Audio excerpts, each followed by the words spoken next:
में आपसे एक सवाल है कि मोहब्बत में सबसे ज़्यादा क्या मिलता है? मोहब्बत में सबसे ज़्यादा जी आंसू। आए मोहब्बत में यकीनन आंसू मिलते हैं। तो ऐसे ही मोहब्बत की कहानी जिसमें इतने आंसू मिले कि वो बन गए तालाब। हाँ, क्या बात है। तो फिर चले। हाँ, आपको सैर करवाते हैं। और ये तालाब वैसे एक मंदिर भी है, ये है ना, जिसकी संगे बुनियाद रखी गई थी मोहब्बत के नाम पे। अब आप कह रहे होंगे ये मंदिर है, तालाब है, क्या माजरा है, आपको दिखा देते हैं। मैं था ते ढोल कटा से आया चिट्ठियां लग गई आसे। मैं था ते ढोल कटा से मंगया पानी लगी प्यासे। भला खले कटा से इट्टा पे गिण दिया मंदर दिया।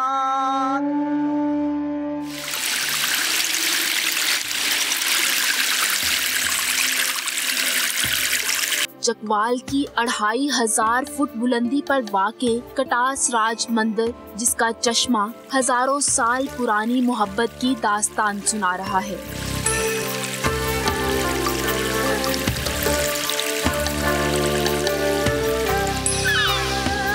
कटास राज के मंदिरों का संगे बुनियाद मोहब्बत की एक कहानी ने रखा। मोहब्बत जो कई जमानों का सफर तय करके अकीदत में बदल गई।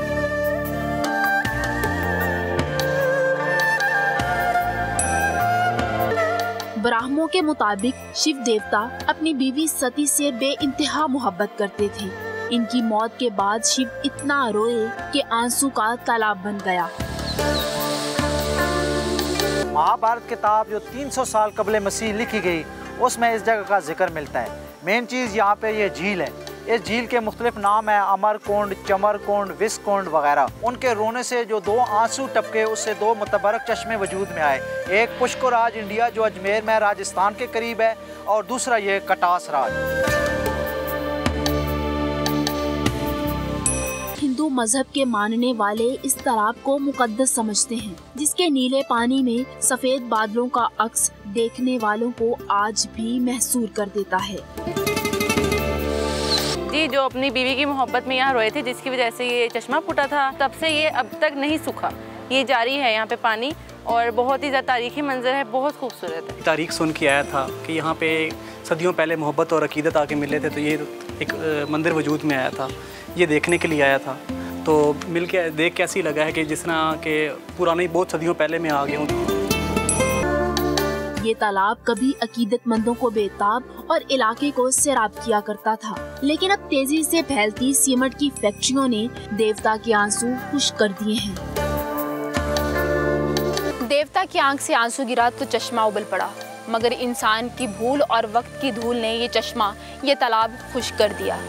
अब इस तालाब को मुकम्मल भरने के लिए न जाने कितने आंसू बहाने पड़ेंगे। जो इस एरिया में सीमेंट फैक्ट्री लगी हैं, उनकी वजह से इसका वाटर लेवल नीचे चला गया। बारिशें ना होना भी इसकी वजह में से एक वजह है। तो यूं ये इसका पहले ये पानी से पूरी भरी हुई थी और नीलगू कलर का पानी था। 24 घंटे पानी फ्लो करके जो सैदन शाह की तरफ जाता था, लेकिन अब इसके वाटर लेवल नीचे जाने से वो पहले जैसी ब्यूटी नहीं रही। लेकिन बारिशें होने से और अल्लाह के फजल से अगर दोबारा इसमें पानी चश्मे बहाल हो जाएं, तो ये पहले की तरह इसमें रौनक आ सकती है। हिंदू मजहब में इस तिलिस्माती नगरी का जिक्र इनकी किताबों में मिलता है। हर साल लाखों हिंदू अस्तिहान में नहाकर बीमारियों का इलाज और पाकीज़गी ढूंढ रहे हैं। और अब पहाड़ों की सैर के शौकीन कराची वालों को ऐसी जगह दिखाते हैं जहां जाना उनके लिए बिल्कुल आसान है। और आसान के साथ साथ बड़ा आसान है, बिल्कुल आसान नहीं, बहुत आसान है। क्या आपको पता है कि कराची चंद घंटे दूर एक ऐसा पुरफज़ा और बुलंद तरीन मकाम है जहां जाने वाले खुशगवार हैरत में मुब्तला हो जाते हैं कि ये जगह कौन सी है और यहाँ पहुँचना कितना आसान है। ये कराची वाले भी सोचते हैं वहाँ पर जाके, और जो कैमरे के उस पर बैठे हैं वो भी सोच रहे होंगे। तो शयान सलीम की रिपोर्ट में आपको दिखाते हैं।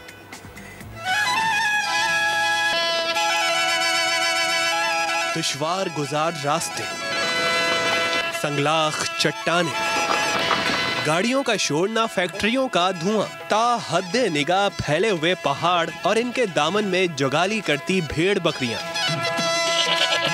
ये दिल फरेब मनाजिर कराची से लगभग 2.5 घंटे की मुसाफत पर सयाहों की राह तक रहे हैं। सिंध और बलोचिस्तान के संगम पर वाक़े महर जबल। जिसको कराची का गोरख हिल कहा जाए तो बेजाना होगा। लोगों की नजरों से ओझल सिंध के इस पुरअसरार और खूबसूरत मुकाम तक पहुंचने के लिए 10 किलोमीटर पथरीले रास्ते से गुजरना पड़ता है। सिंध का बुलंद तरीन मकाम दादू में गोरख हिल स्टेशन है तो शहर की हदूद में कराची में गडाब का महर जबल शहर का सबसे ऊंचा मकाम है। यहाँ के पहाड़ 2.5 से 3,500 फीट तक बुलंद हैं। पहाड़ों सहरा का नज़ारा यहाँ से देखने को मिलता है और हवाएं इतनी चलती हैं कि ऐसा लगता है कि हवाएं आपसे बातें कर रही हैं।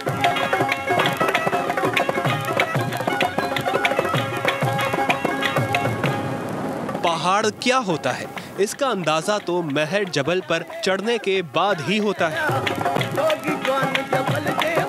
किसी शायर ने कहा था, पहाड़ों की बुलंदी पर खड़ा हूँ, जमीन वालों को छोटा लग रहा हूँ। जमीन पर मौजूद शख्स के लिए तो मुमकिन नहीं कि वो महर जबल पर मौजूद किसी को देख सके। अलबत्ता इस बुलंद व बाला पहाड़ पर खड़े होकर बड़े बड़े दरख्त और घर बहुत छोटे नजर आते हैं।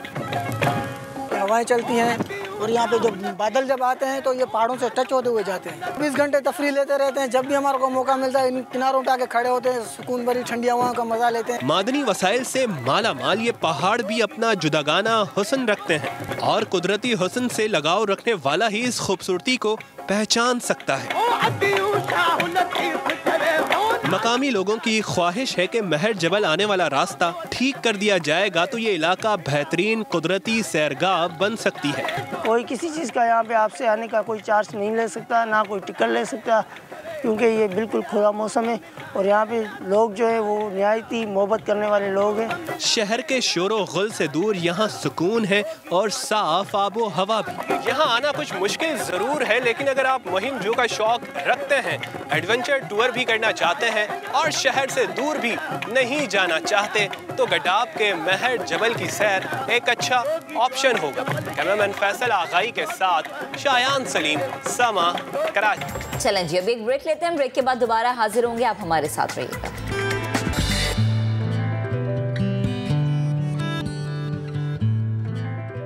आपको लिए चलेंगे गिलगित के ज़िला ग़िज़र, जहां हम आपको आज ऐसी चीज़ दिखाएंगे जो आपने तो क्या पहले भी किसी ने नहीं देखी होगी। हमारे नुमाइंदे अब्दुल वाहिद हमारे साथ वहीं से मौजूद हैं।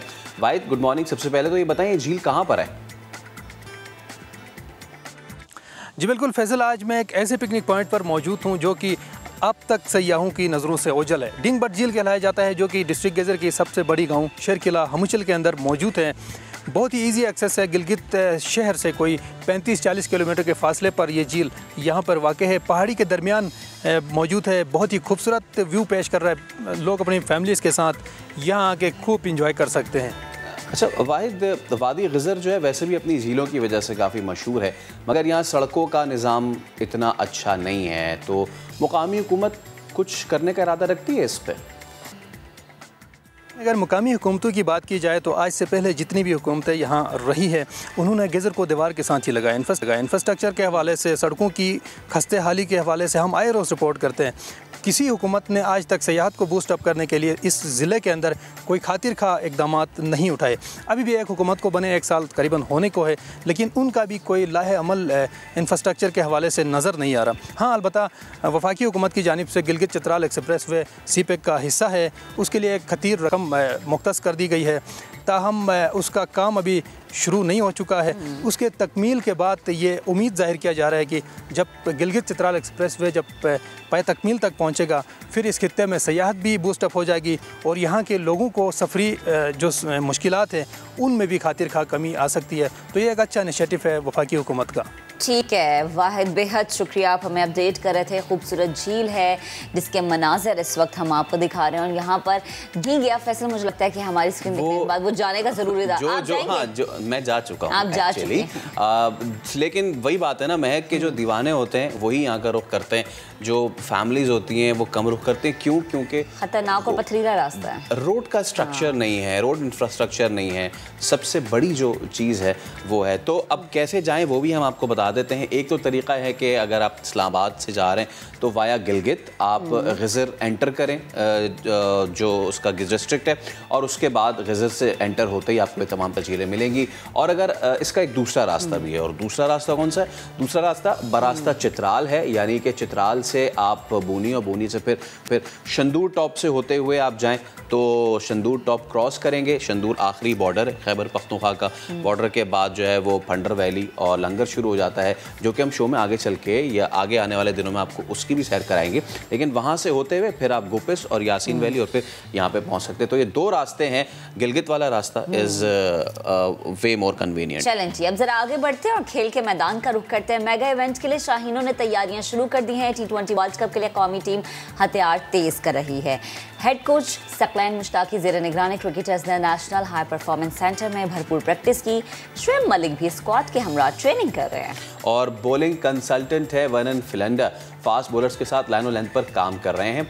आज और कल 2 रोज़ ट्रेनिंग जारी रहेगी, जिसके बाद 14 अक्टूबर को प्रैक्टिस मैच होगा।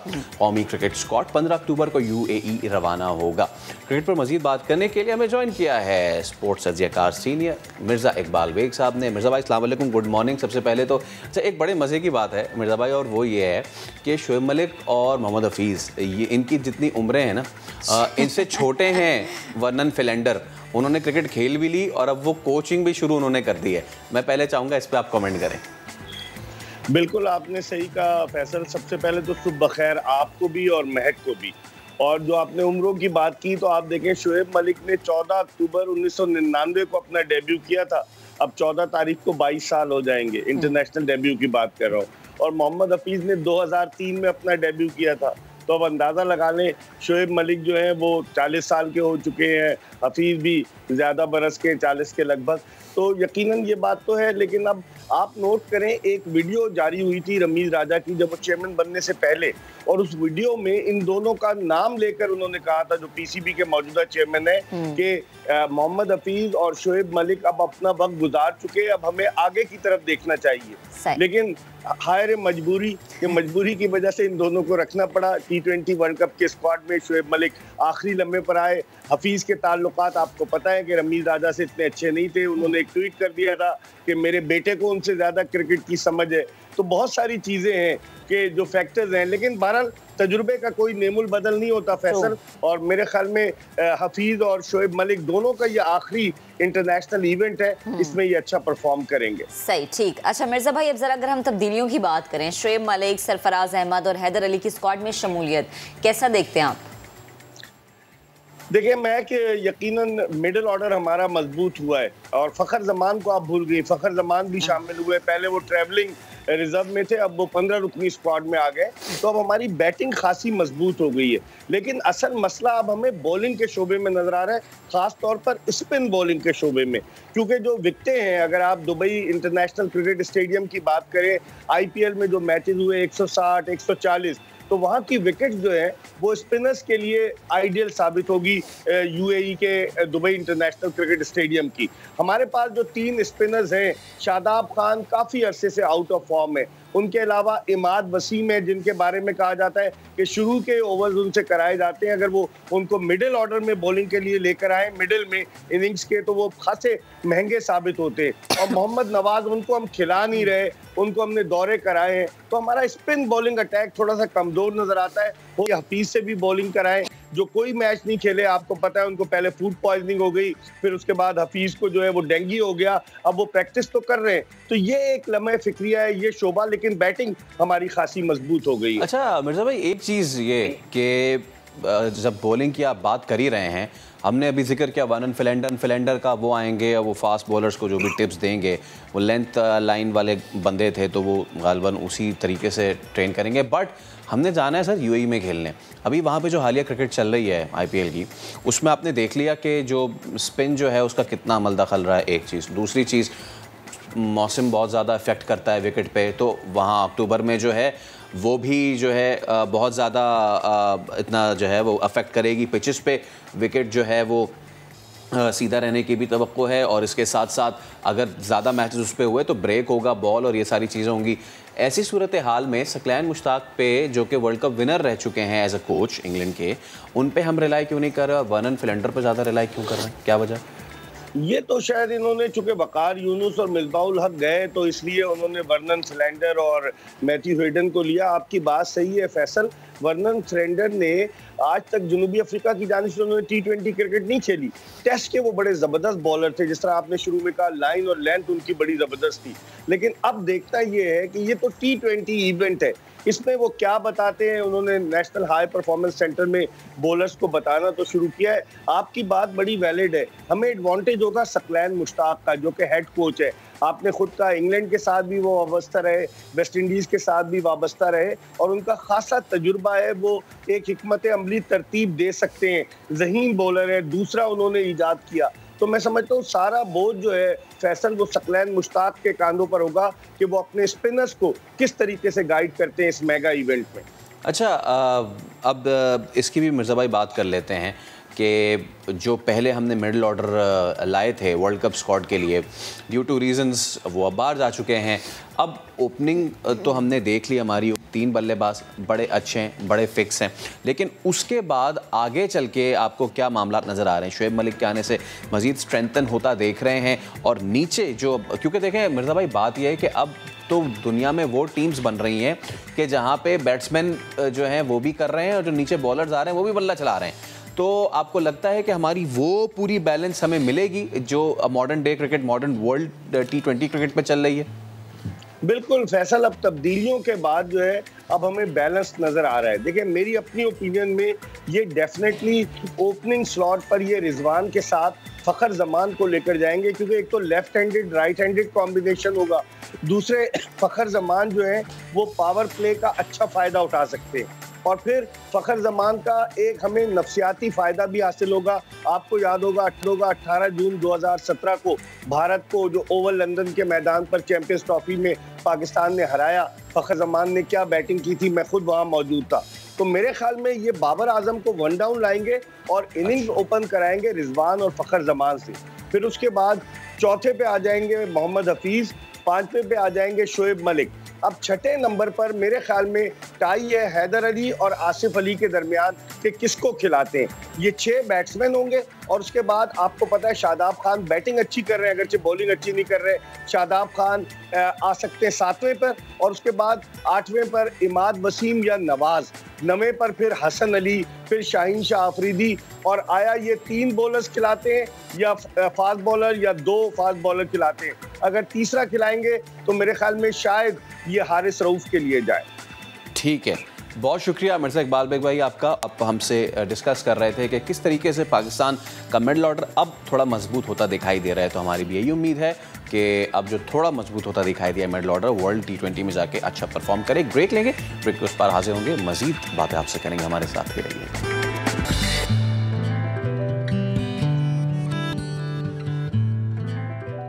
बाहर वीकेंड पे नहीं जाना क्यों? विंटर इज कमिंग, सर्दियाँ आ रही हैं। आ नहीं रही हैं, आ गई हैं और मुख्तलिफ मकामात पे मौसम ऐसा तब्दील हो रहा है कि बर्फ़बारी शुरू हो गई है। अगर सबसे पहले बात करें बाबूसर टॉप की, यहाँ पे वैसे तो होती रहती है बर्फ़बारी हल्की फुल्की, लेकिन जो बड़ी बर्फ़बारी है साल की वो हो गई है। इसके अलावा आज़ाद कश्मीर, यहाँ पे भी बर्फ़बारी हो चुकी है। वादी नीलम में बारिश हुई है और रुई के गाले भी बरसे हैं, और पहाड़ी इलाकों पर पेशगी इक़दाम कर लिए गए। ऐसे में कल बड़ी अहम कुछ तस्वीर भी आई बाबूसर से ख़ास तौर पे, जहाँ पे लोग गए थे घूमने। अब ये सबसे बड़ा इशू होता है हमारे लोगों का, लोग चले जाते हैं घूमने लेकिन ना वो ट्रैवल एडवाइजरी देखते हैं ना वो वेदर देखते हैं। ये दिस इज़ लुलूसर लेक, और लुलूसर एक टाइम पे नीली रंग की नज़र आती है, लेकिन अभी आपको कुछ भी नज़र नहीं आएगा यहाँ पे। बिल्कुल सफ़ेदी छाई हुई है। एब्सोल्युटली। तो बाबूसर पे लोग चले गए वहाँ से घूमने फिरने के लिए, और वहाँ पे वो लोग फंस गए वहाँ पे। और फंस गए वहाँ पे लोग बुरी तरह से। जिसके बाद वहाँ पे स्ट्रैंडेड हो गए। जो टूरिस्ट पुलिस है, गिलगित बल्तिस्तान पुलिस है, फिर उन्होंने रेस्क्यू किया उन लोगों को, वहाँ पे कंटेनर्स में पहुँचा के खाना शाना चाय शाय दी। तो लोगों से ये गुजारिश है कि आपने जहाँ भी जाना है पहले प्लीज़ ट्रैवल एडवाइजरी देख लें। सीज़न क्लोज हो रहा है आहिस्ता आहिस्ता। बिल्कुल, और मैं भी इंट्रो में भी यही बात करी थी फैसल के हम करते ही हैं कि हम बर्फबारी देखने के शौक में ना निकल जाते, तो भैया ऐसा बिल्कुल नहीं करना। ये शौक जो है कुछ दिनों के लिए ना अपने अंदर ही रखें, इसको बाहर निकालने की जरूरत नहीं है। अच्छा जी, इस पर बात करने के लिए हमने राबता किया है, होटल मालिक हैं कर्नल रिटायर्ड इफ्तिखार हुसैन साहब।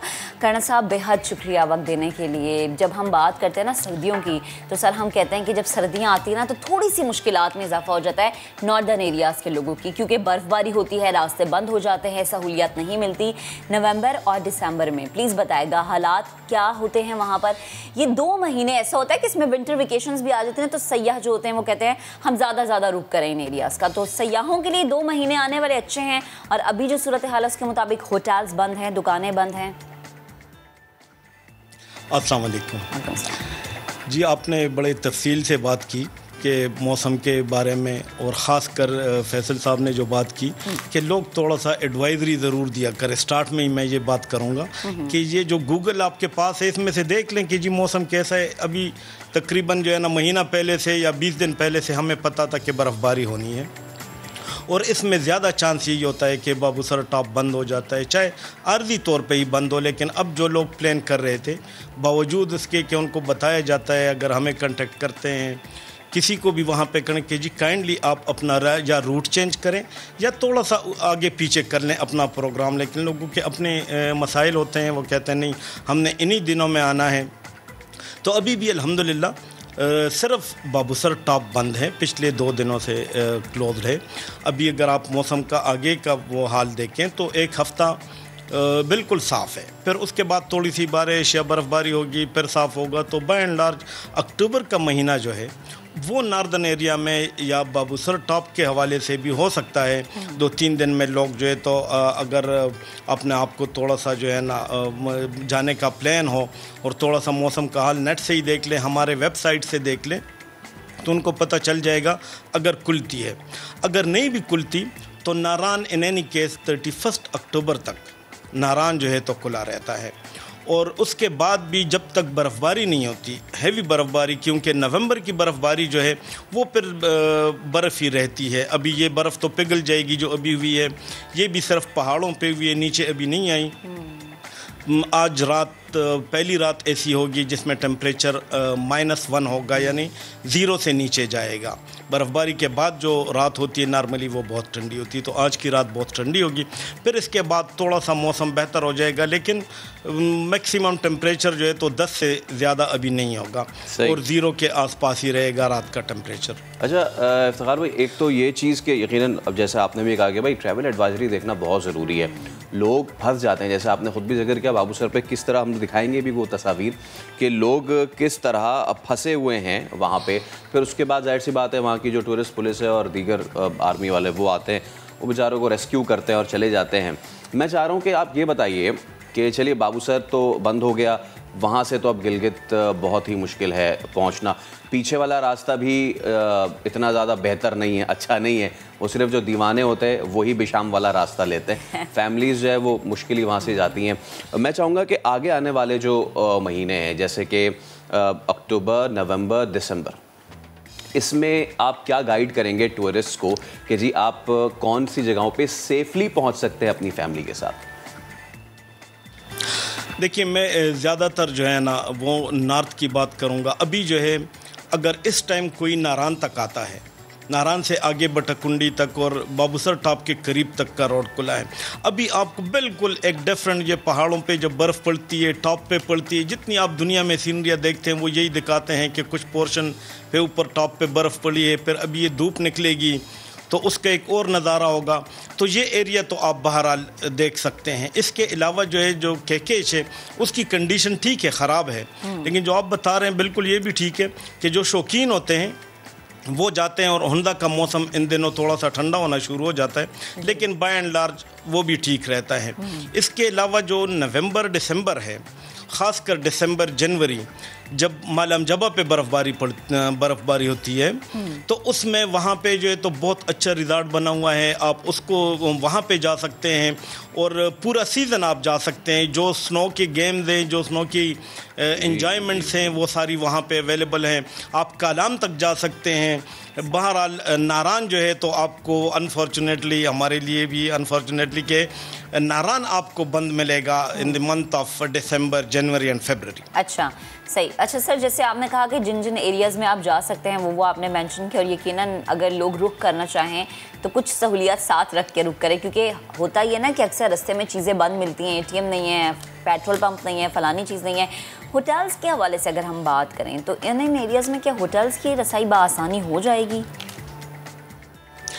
अल्हम्दुलिल्लाह, देखिए अभी मुल्क में ना आप नारान तक जब आते हैं तो पहले कभी एक पेट्रोल पंप था बालाकोट में, अभी जो है तो with in the last 2-3 years बावजूद इसके कि जो हमारी टूरिज़म है वो वेंटिलेटर पे थी पिछले 1-2 साल से, ख़ासकर ये कोविड में, लेकिन ये है कि पेट्रोल पंप जो है तो बहुत सारे बन गए हैं। अभी 5-6 पेट्रोल पंप आपको मिलते हैं। इस तरह हर जगह पेट्रोल का कोई प्रॉब्लम नहीं। जब तक वैसे अगर शहरों में कोई शॉर्टेज होती है, कहीं कंटेनर्स का हड़ताल करते हैं, कुछ ऐसे प्रॉब्लम होते हैं तो वो अलग बात है, अदरवाइज़ पेट्रोल का कोई इशू नहीं होता। अगर आप कागान जाते हैं बर्फ़बारी में, कागान में भी बर्फ़ पड़ी होती है, वहाँ भी पेट्रोल पंप आपको मिलेंगे।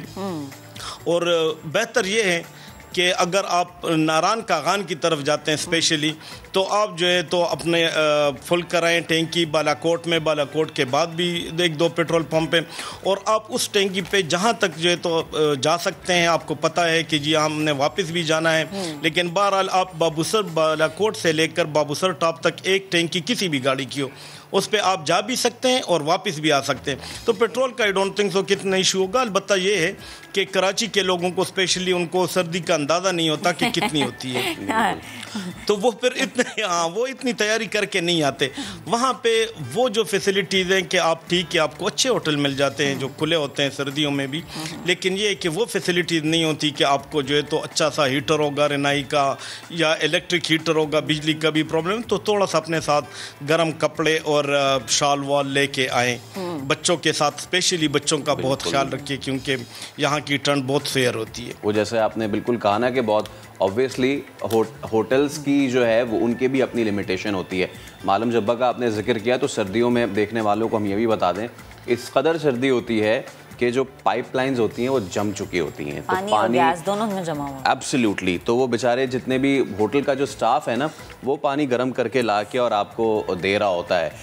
सर, ये मैं आपसे जानना चाहूँगा, ये देखने वाले भी जानना चाहेंगे, जैसे आपने कहा कलाम तक जा सकते हैं, कलाम से ऊपर फिर माउडेंट बंद है, उधर से कोहिस्तान तो जासबांडा और कुमराट वो भी बंद हो जाता है क्योंकि इतनी बर्फ़ होती है। लोग जो हैं वो इसको पहले से प्लान करें, ये बहुत ज़्यादा आम है, ये बहुत ज़्यादा ज़रूरी है, और ये देख लें कि वो अब किन के साथ मूव कर रहे हैं, क्योंकि आपने भी देखा होगा कि लंबी लंबी एक तो कतारें लग जाती हैं, रात उनमें बसर करनी पड़ती है गाड़ियों में, और वो भी सर्दियों में। तो लोगों की जो प्री प्लानिंग है ना वो बड़ी ज़रूरी है। ख़ास तौर पे लोग वो जो कहते हैं 2 नंबरियों पे, मैं ज़्यादा तो इस पर नहीं कहूँगा, लेकिन उन 2 नंबरियों पे ना जाएं कि जी चलें जी 3 दिन के लिए फ़लाँ जगह, चलें जी 4 दिन के लिए फ़लाँ जगह, फिर वो कोस्टर भरते हैं और कोस्टर भर के ले जाते हैं, लेकिन उनके साथ वो जो लोगों के साथ सलूक होता है ना, वो वही सलूक होता है जिस तरह वो जो मुर्गियाँ हैं वो उसमें भर के ले जा रही होते हैं, और इस कदर मुश्किल में लोग होते हैं, तो लोगों को इसको प्लान करना बड़ा ज़रूरी होता है।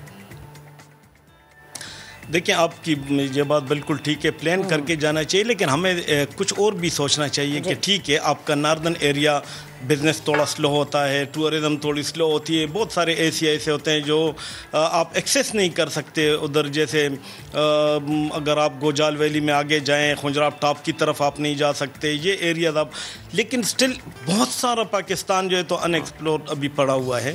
आप जाएं क्वेटा की तरफ चले जाएं, आप देखें बलूचिस्तान के साहिलों पे चले जाएं, कुछ ठीक है पूरा पाकिस्तान हमारा है। मैं आपको बताऊं, अगर सर्दियों में एक बंदा लाहौर आ जाए तो 4 दिन वो लाहौर में घूमते हुए थक जाए कि हाँ जी लाहौर। जो यहाँ के लोग हैं वो कराची जाएं, कराची में जो है तो दिसंबर जनवरी फरवरी आप कहें कि बेहतरीन मौसम होता है, उसके साइलों पे चले जाएं। ज़रूरी नहीं है कि नॉर्थ ही है, मैं भी यहाँ पे बिजनेस करता हूँ, मैं तो कहता हूँ जी हर बंदा माउंट फीस होटल में आके ठहरे, लेकिन ये कि पूरा पाकिस्तान जो है तो बहुत खूबसूरत है। एक जगह बंद होती है, दूसरी खुली होती है, वो बंद होती है फिर तीसरी खुल जाती है।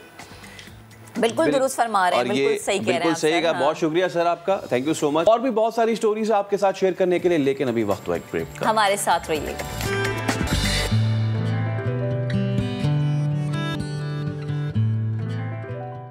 Welcome back. बाप तो बाप, बच्चे भी लाजवाब। आज हम आपकी मुलाकात जिन खास मेहमानों से कराने वाले हैं, उनके वालिद तो यकीनन किसी तारुफ के मोहताज ही नहीं हैं, क्योंकि उनकी आवाज़ कानों में रस घोलती है। कराची का खाके काशगर, यही वजह है कि उनके नक्शे कदम पर चलते हुए उनके बच्चे भी खूब धूम मचा रहे हैं, खूब दाद समेट रहे हैं। हम अमेरिका और बरतानिया से ज्वाइन कर रहे हैं मारूफ गुलकार अताउल्लाह ईसा खेलवी के साहबजादे सांवल ईसा खेलवी और साहबजादी लारेब अता। लारेब ने बतौर विजुअल आर्टिस्ट हॉलीवुड की मशहूर ज़माना फिल्म जेम्स बॉन्ड के लिए काम किया। फिल्म इस वक्त ऑब्वियसली बरतानवी और अमेरिकी बॉक्स ऑफिस पर छाई हुई है। लारेब 10 सालों से बतौर विजुअल आर्टिस्ट हॉलीवुड के लिए काम कर रही हैं। वाहिद पाकिस्तानी हैं जो 2019 में विजुअल इफेक्ट सोसाइटी अवार्ड में भी नामजद हो चुकी हैं। दिलचस्प बात यह है कि लारेब अपनी इस कामयाबी का सारा क्रेडिट देती हैं किसको? अपने भाई को, सांवल ईसा खेलवी को, और कहती हैं कि उनके भाई ने इस सफ़र में उनके लिए वालिद जैसा किरदार अदा किया। और सांवल को तो सभी जानते हैं, बतौर म्यूजिशियन अपने करियर को आगे लेके चल रहे हैं। तो इन टैलेंटेड बहन भाइयों से गुफ्तगू का सिलसिला अब हम शुरू करेंगे। लारेब और सांवल, सबसे पहले तो बहुत शुक्रिया आप दोनों का नया दिन में शिरकत करने के लिए। लेडीज़ फर्स्ट, लारेब आपसे शुरू करते हैं। कितना बड़ा आप अचीवमेंट समझती हैं पाकिस्तान के लिए हॉलीवुड में फ़ीचर करना बतौर एक visual artist? First of all, thank you so much. आपने मुझे इनवाइट किया शो पे. Yes, it's a huge achievement. It's काफ़ी ऑनर की बात है इतने बड़े प्लेटफॉर्म पे इतने बड़े प्रोजेक्ट्स के साथ काम करना. It's like a wish come true, dream come true. ज़ाहिर बात है कि कोई भी काम आप मेहनत, perseverance और हार्ड वर्क, पैशन के साथ करें, you can achieve big things. मेरा बचपन से ही शुरू से ही शौक़ था आर्ट एंड डिज़ाइन और टेक्नोलॉजी में. यही चीज़ भाई ने जब देखी कि आई हैव दोस पैशंस, तो उन्होंने मुझे गाइड किया और इस तरफ मुझे सजेस्ट किया कि तुम विजुअल इफ़ेक्ट्स में अपना परस्यू करो करियर. सो इसी तरह I got into visual effects and I अपनी अचीवमेंट्स को मैं अपने भाई को डेडिकेट करती हूँ because he is always been there supportive and guiding me. ज़बरदस्त. और जब भाई की बात कर ही रहे तो सांवल भाई, थैंक यू सो मच आपका भी. सर, ये बहन भाई की मोहब्बत की कहानी तो हम ज़रूर आगे आपसे सुनेंगे भी, बिकॉज़ हमारे यहाँ होता ऐसे है कि बहन भाइयों में जो मोहब्बत होती है ना, वो नोक झोंक वो अलग होती है, लेकिन किस तरह आपने प्रोफेशनली इनको हेल्प आउट किया है, that's amazing. Let's talk about you. अभी जस्ट बिफोर मैं आपसे बात कर रहा था, उससे बिल्कुल पहले वो बड़ा एक ज़बरदस्त जो डुएट था वाले साहब के साथ, इश्क पवाया तंजीरा, I was listening to that. तो एक स्टार परफॉर्मर, एक ऐसे लेजेंड की औलाद होना, इज़ इट अ प्रेशर? सबसे पहले तो ये बताएं जब आप परफॉर्म करने जा रहे होते हैं. सबसे पहले आप सबको बहुत प्यार भरा सलाम. आपके देखने वालों को बहुत बहुत प्यार भरा सलाम. मुझे इनविटेशन का बहुत बहुत शुक्रिया, आपने मुझे अपने चैनल पे बुलाया.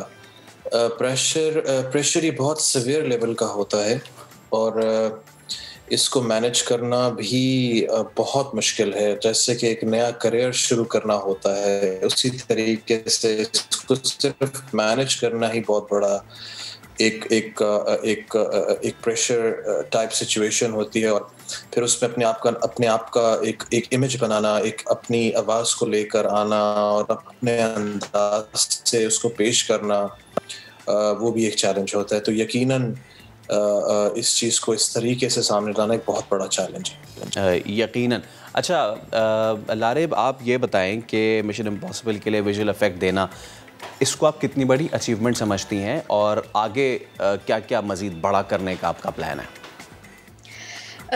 मिशन इम्पॉसिबल पे काम करके अगेन मिशन इम्पॉसिबल है, 007 है, नोलन के प्रोजेक्ट पे मैंने काम किया, Tenet recently, fast and furious 9 है, और 007 नो टाइम 007 मिशन इम्पॉसिबल, ये तो हम I was a big fan of the franchise of both, तो उस पे दोनों पे काम करना has been such an honour, specially Daniel Craig's recent project and it will be his last. तो मेरे लिए उस पे काम करना it was such a huge honour, इतना अच्छा एक्सपीरियंस था। द टीम इटसेल्फ, जिन टैलेंटेड आर्टिस्ट और लोगों के साथ मैं काम करती हूँ, it's such it's so incredible, it's so amazing and inspiring in itself. Oscar winning teams हैं जिनके साथ मैं काम करती हूँ। पॉल फ्रैंकलिन है जो बहुत बड़े क्रिएटिव डायरेक्टर थे इंटरस्टेलर और इंसेप्शन जैसी मूवीज़ के लिए। तो ऐसे लोगों के साथ काम करना और it's more than an honour. Right. और ये भी आपने जैसे कहा कि आप भाई को सारा क्रेडिट देती हैं, तो सांवल भाई कैसा लगता है कि बहन जो है आपकी, she is at such an epitome, इतनी अच्छी जगह पे पहुंच चुकी हैं, लेकिन इसके बावजूद भी वो हम्बलनेस जो है ना, मेरे ख्याल से ये फादर की तरफ से है, क्योंकि वो ख़ुद इतने हम्बल इंसान है, इतनी हम्बल शख्सियत हैं, तो वो यकीनन कैसा लगता है कि जब बहन आपको, जब एक तो आपकी बहन इतने अच्छे काम कर रही हैं, पूरी दुनिया में लोहा मनवा रही हैं और साथ साथ आपको क्रेडिट भी दे रही हैं।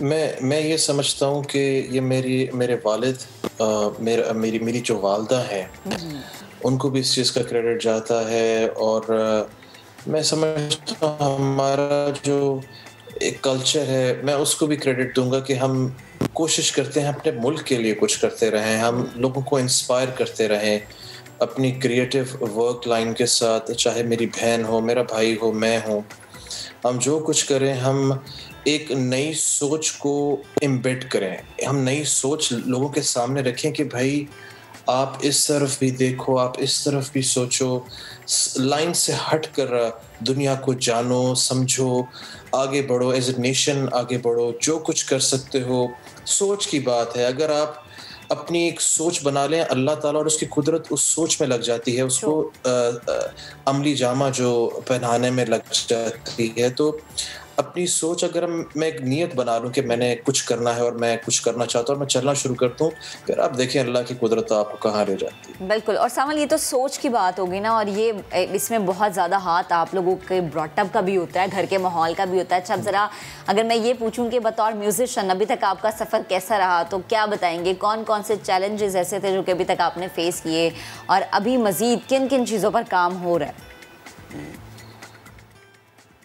जी देखिए, मुझे तो अब गाते हुए बहुत अरसा हो गया। मैं तो 5 साल का था जब से मैं गा रहा हूँ। और म्यूजिशियन में जैसे थोड़ी देर पहले जो कलीग हैं आपसे मुझसे ये बात कर रहे थे कि ये नाम का ऐसा कैसा प्रेशर है, आप किस तरीके से इसको डील करते हैं। इसका नाम का बहुत प्रेशर, एक्सपेक्टेशन है। लोग समझते हैं कि मैं एक उसी लेगेसी पे काम करूंगा, उसी तरीके से करूंगा, मगर मैं ये समझता हूँ कि अल्लाह ताला ने हर इंसान को एक अपनी पहचान दी है, और उस पहचान की रिस्पेक्ट करना, उस पहचान को दिल से रिस्पेक्ट करके उसको आगे लेकर चलना, ये बात मेरे फादर और मेरी मॉम ने मुझे कहा कि आप अपनी पर्सनालिटी पे काम करो और अपने आप को मनवाओ और अपने काम को आगे लेकर आओ। आप किसी और, चाहे मैं हूँ, चाहे कोई और आर्टिस्ट है, कोई भी है, उसको देख के उस तरह से मत बनो।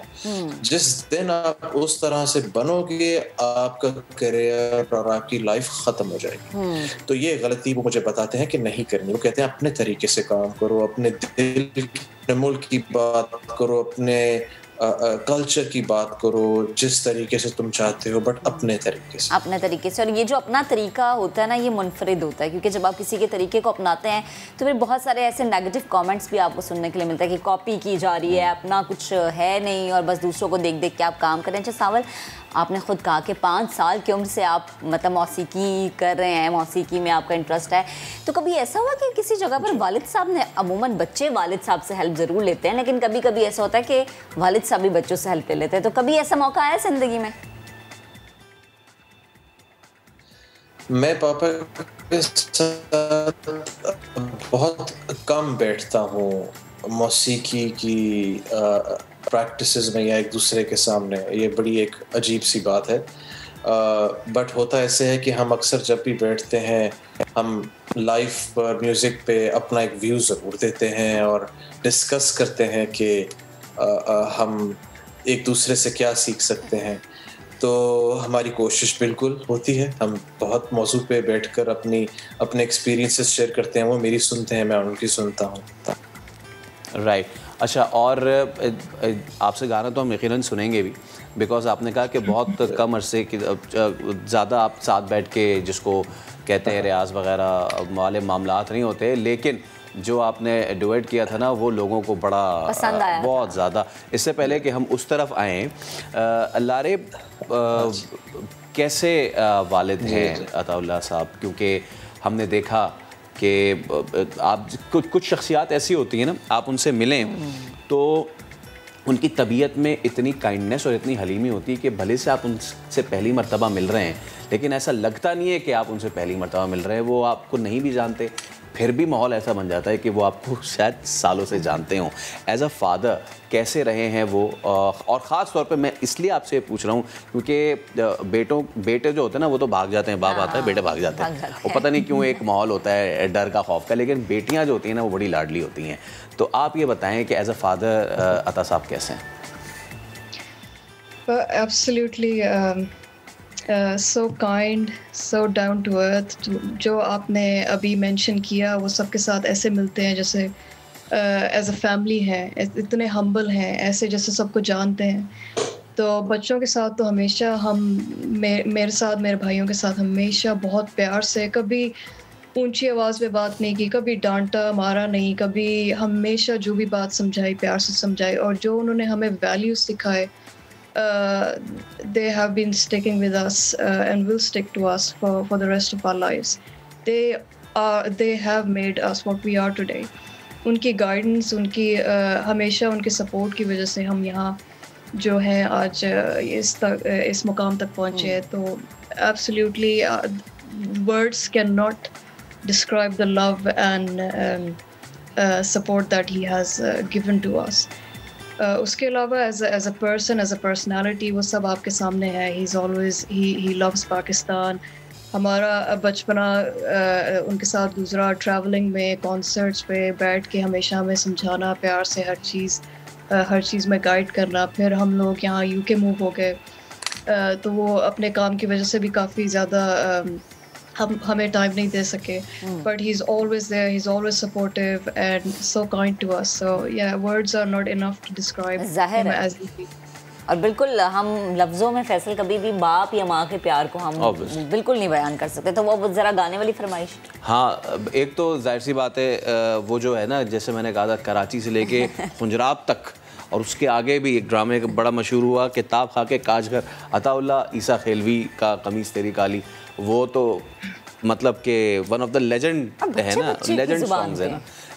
लेकिन फिर हमने देखा कि एक जो मुझे अच्छा लगा, प्यार नाल ना सही गुस्से नाल वेख लिया कर, बीमारां नूं शफा मिल जाती है, गाने से ज़्यादा ये एक कैफियत का नाम है।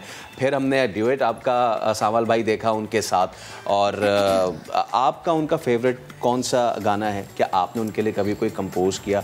और जाते जाते आपने 2 लाइनें तो हमारे लिए जो है ना गा के जानी है प्लीज़। मैं भी एक इवेंट पर बैठा हुआ था और इवेंट से मैं ऑफ लेकर यहाँ आपसे इंटरव्यू के लिए आया, तो मैं इतना खुश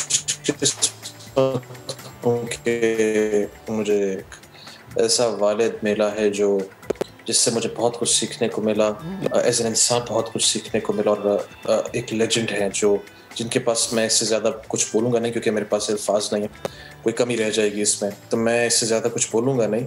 बट मैं आपने गाने की फरमाइश की तो मैं एक सब माया का एक शेर है वो मैं आपको सुना देता हूँ। जी। जब देख लिया हर शख्स यहाँ हर जाए है, फिर शहर से दूर एक कुटिया हमने बनाई है, और उस कुटिया के माथे पर लिखवाया है सब माया है, सब माया है, सब माया है, सब ढलती फिरती छाया है, सब माया है, सब माया है। इश्क पवाया जंजीरा। बहुत शुक्रिया, थैंक यू सो मच सावल भाई और लारेब, आपको बेस्ट ऑफ लक, क्योंकि जो नाम आप लेके चल रहे हैं दैट्स, और आप दोनों के भी हम ये दुआ करते हैं कि आप भी लेजेंड्स बने। हाँ इंशाल्लाह, और फिर हम माशाल्लाह फिर हम कहेंगे आपके जो नाम है ना, ये जो लेके आपके बच्चे चल रहे हैं, ये भी जिम्मेदार।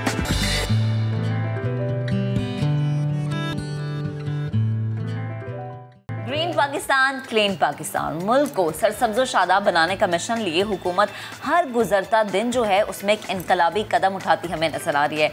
जंगलात के फैलाव और मॉनिटरिंग के लिए तमाम सूबों को ड्रोन्स टेक्नोलॉजी मुंतकिल कर दी गई है। वज़ीर आज़म इमरान खान के मुआविन ख़ुसूसी मलिक अमीन असलम कहते हैं कि हम लोगों को दरख्त ना काटने के पैसे देंगे।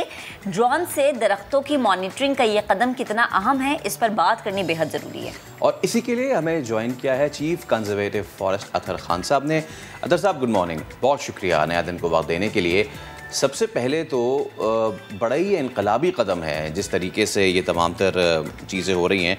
ड्रोन्स का इस्तेमाल बदलती दुनिया में बहुत ज़्यादा मुख्तलिफ़ चीज़ों के लिए हो रहा है, लेकिन रिसेंटली आपने जो ड्रोन से सीडिंग वगैरह भी की है और फिर उसके बाद मॉनिटरिंग भी इससे हो रही है, ये बहुत ज़बरदस्त इक़दाम है। प्लीज़ सर इसके हवाले से हमें आगाह कीजिए। मैं इस तरह बताना चाहूँगा कि जो ड्रोन टेक्नोलॉजी है, जिस तरह पूरी दुनिया में एक रेवोल्यूशन आ जाता है एक नई टेक्नोलॉजी से, ये ड्रोन एक नई टेक्नोलॉजी है जो फॉरेस्ट में इसका एक बहुत अहम रोल है। पहले तो सबसे पहले मैं ये बताता चलूँ कि ये जो कल फेडरल गवर्नमेंट ने पंजाब गवर्नमेंट को और तमाम सूबों को ड्रोन्स दिए हैं, अल्हम्दुलिल्लाह पंजाब फॉरेस्ट डिपार्टमेंट ने 5 साल पहले ये टेक्नोलॉजी इंट्रोड्यूस अपने ओन एक डेवलपमेंट प्रोजेक्ट में कर ली थी। और आप यकीन करें इस ड्रोन से हम एक फॉरेस्ट मैपिंग कर सकते हैं और उसकी मॉनिटरिंग कर सकते हैं, और जहाँ इंसान नहीं जा सकता या आप या हम नहीं जा सकते, ड्रोन के ज़रिए हम उसको बैठ के मॉनिटर कर सकते हैं कि कहाँ पे पौधे, क्योंकि ये सारा ओवरव्यू आप देखते हैं जिस तरह दिखा रहे हैं, बल्कि तो ये ओवरव्यू देता है ड्रोन, और आपको बिल्कुल उसकी एग्जैक्ट ग्राउंड रियलिटीज सामने आती हैं। जो सबसे इंटरेस्टिंग बात मैं आपको बताता चलूँ, पंजाब फॉरेस्ट डिपार्टमेंट की हिस्ट्री में पहली दफ़ा हमने ड्रोन रीसीडिंग के लिए यूज़ किया लाल सुहानरा में तजर्बाती तौर पर, और उसकी क्लिप्स मुख्तलिफ मीडिया पे चलती भी रही। और ये वो एरिया था जहाँ पे ना पानी लग सकता था ना रास्ता था, तो हमने उस जो हमारा डेजर्ट था उसको हमने रीसीडिंग की। हमने ऊपर से जो इंडिजिनियस स्पीशीज़ थी उनका सीड गिराया, और सीड गिराने के बाद अब वहाँ पे अल्हम्दुलिल्लाह बारिश हो गई 2-3, अब उसकी हल्की सी जर्मिनेशन स्टार्ट हो गई। तो ड्रोन के साथ जर्मिनेशन है, हम उसको भी काउंट कर सकते हैं कि जनाब यहाँ पे इस एरिया में इतने नए पौधे निकले हैं। तो ये एक बहुत रेवोल्यूशनरी स्टेप है।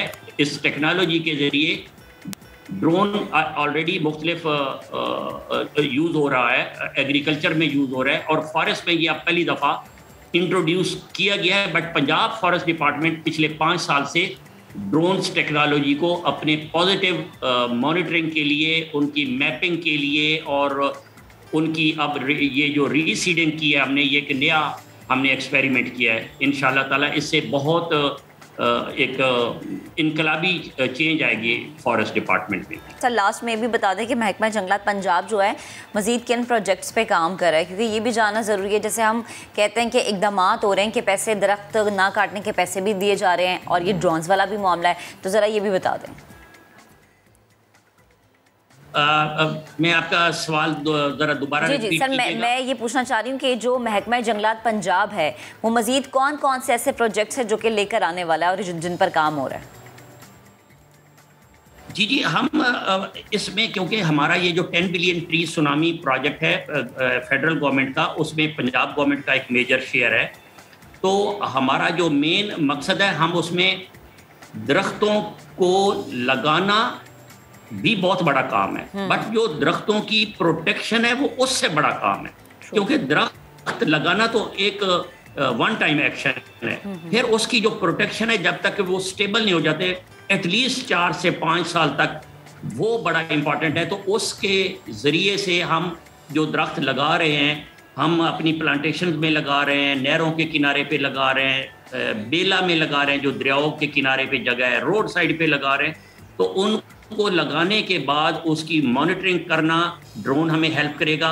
और एक अनफॉर्चुनेटली एक तासर लोग ये समझते हैं कि पता नहीं काम हो भी रहा है या नहीं हो रहा, तो ये हमारे लिए एक बहुत बड़ा एक हेल्प होगी कि हम लोगों को दिखा सकेंगे कि जनाब ये ड्रोन के ज़रिए आप जिस जगह पे आप खुद नहीं जा सकते, हम आपको वो जो दरख्त हैं लगे हुए दिखा सकते हैं। एब्सोल्युटली। तो बहुत ह्यूज टारगेट्स हैं। आज तक डिपार्टमेंट की हिस्ट्री में इतना बड़ा टारगेट्स ना मिला ना अचीव हुआ। इस वक्त मैं आपको बताऊं, ये जो मौसम बरसात की शजरकारी का सीजन चल रहा है, बिल्कुल ये बहुत ज़बरदस्त काम होने जा रहा है और बहुत करेक्ट टाइम पे आप लोगों ने ये सी है। Thank you so much sir. और इतनी ये आप कहते हैं ना कि technology depends on the usage, कि आप उसको जिस तरह का इस्तेमाल करना चाहें। और अब जो ये काम इम्प्लीमेंट करा रहे हैं उनसे तो हमने बात कर ली। अब जिन्होंने इसको इंजीनियर किया है पूरा, जिन्होंने उसको पूरा बनाया है, लेट्स टॉक टू देम। अब उनसे हम बात कर लेते हैं जी। और हमारे साथ इंजीनियर्स मौजूद हैं, आसिम शहजाद, अली अशरफ और आमिर मजीद। आप तीनों का बहुत शुक्रिया। सबसे पहले तो ये बताइए कि बड़ा ही ज़बरदस्त ये इक़दाम है, यानी कि ख़ास तौर पे जो प्लेन्स हैं, जो मैदानी इलाके हैं, वहाँ तो ये अच्छा काम करेगा ही, लेकिन सबसे अच्छी बात यह है कि जो माउंटेनस रीजन है, जो पहाड़ हैं, उनको सरसब्स कर देगा ये। This is a wonderful thing. अच्छा, ये 1-2 दिन में नहीं हो जाएगा, सालों लगते हैं इसको, लेकिन हमने भी तो सालों लिए हैं ना अपनी कुदरत बर्बाद करने के लिए। अब सालों हमें देने भी चाहिए कुदरत को दोबारा आबाद करने के लिए। और ये जो टेक्नोलॉजी है, इससे गालिबन इतने साल नहीं लगेंगे। क्या कहते हैं आप दोनों?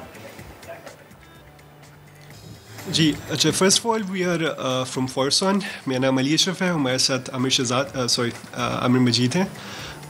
हम सब ड्रोन्स के ऊपर काम करते हैं। हमारे जो ड्रोन्स हैं उनको ऑटोमेटिकली फ्लाई किया जाता है। वो ऑटोमेटिकली जो है ग्राउंड से उड़ती हैं, हिल के ऊपर जाती हैं, वहाँ पे सीडिंग करती हैं, वापस आ जाती हैं। लेकिन जो सीडिंग है that's just one part of the whole ecosystem. हमने उससे पहले फिगर आउट करना पड़ता है कि कहाँ पे सीडिंग करनी है। तो उसके लिए भी हमारे पास ड्रोन्स हैं जो कि मैपिंग करती हैं टेरेन की। वो फिगर आउट करती हैं कि किस जगह के ऊपर आपको कौन सा प्लांट उगाना चाहिए। सो फर्स्ट ऑफ ऑल वहाँ पे मैपिंग करते हैं। सेकंड ऑफ ऑल ऑटोमेटिकली एक फ़्लाइट प्लान जनरेट होता है जिसके ज़रिए जो है सीडिंग होती है, सीड पॉड्स फायर होते हैं, सीड्स फायर होते हैं। एंड हमने जो ड्रोन्स बनाई हैं, ये बनाई ही हमने जो है हिली टेरेन के लिए हैं, हिली एरियाज़ के लिए हैं। ऐसे एरियाज़ जहाँ पे नॉर्मल ह्यूमन बीइंग का जाना थोड़ा मुश्किल हो, जहाँ पे इतना कन्वीनियंट ना हो, जितना वायबल ना हो, एफिशिएंट ना हो उसकी मॉनिटरिंग करना, उस एरिया के लिए हमारी ड्रोन्स जो हैं काफ़ी इफेक्टिव हैं। अच्छा, बिकॉज ये काफ़ी बड़ी ड्रोन्स हैं, ये ऑटोमेटिकली फ्लाई करती हैं, ये ऑटोमेटिकली जो है सीड कर लेती हैं। अब मैं चाहूँगा कि इफ़ यू कैन थोड़ा सा हमें बताएं कि इसका डिज़ाइन कॉर्ड है, ठीक है ना? ज़रा वहाँ इस्लामाबाद में भी अपने कैमरामैन को कहूँगा कि थोड़ा सा इसको फोकस करें कैमरा को, ड्रोन को, और आप अगर हमें थोड़ा कर सकें कि ये क्या, कहाँ से सीड जो है फायर होता है और क्या पूरा मैकेनिज्म है। Please go on. जी सो अगर आप ड्रोन को इस वक्त देख सकते हैं कैमरा में, तो आपको नज़र आ रहा है कि ड्रोन के बिल्कुल नीचे एक टैंक लगा हुआ है। सो ये जो टैंक है, ये आपके बीज इसके अंदर, टैंक के अंदर स्टोर किए जाते हैं। और इसके नीचे एक और ख़ुदकार मैकेनिज़्म लगा हुआ है जो बीजों को एक मुनासिब मिक़दार में और जिस जगह पे हम उनको गिराना चाहते हैं, जिन GPS लोकेशन पे, कोऑर्डिनेट पे हम उनको गिराना चाहते हैं, एग्जैक्टली उन जगहों के ऊपर उनको गिरा सकता है। सही है। ये तो चलें थोड़ी सी डिटेल हो गई ना ड्रोन के हवाले से, लेकिन मेरे जहन में एक सवाल ये आ रहा है फैसल कि ये आइडिया किसका था, कि किसने ये सोचा होगा कि अच्छा हम ये भी काम कर सकते हैं, क्योंकि जाहिर सी बात है दुनिया इतनी आगे निकल गई है, हम आहिस्ता आहिस्ता दुनिया के पीछे जा रहे हैं, और हमारे स्पेशली वो पहाड़ी इलाके जहाँ पर इंसान का पहुँचना मुश्किल है, अब वहाँ पर ड्रोन पहुँचेगा। तो ये प्लीज़ ज़रा बताएँ कि इस आइडिया के पीछे हाथ किसका था, दिमाग किसका था?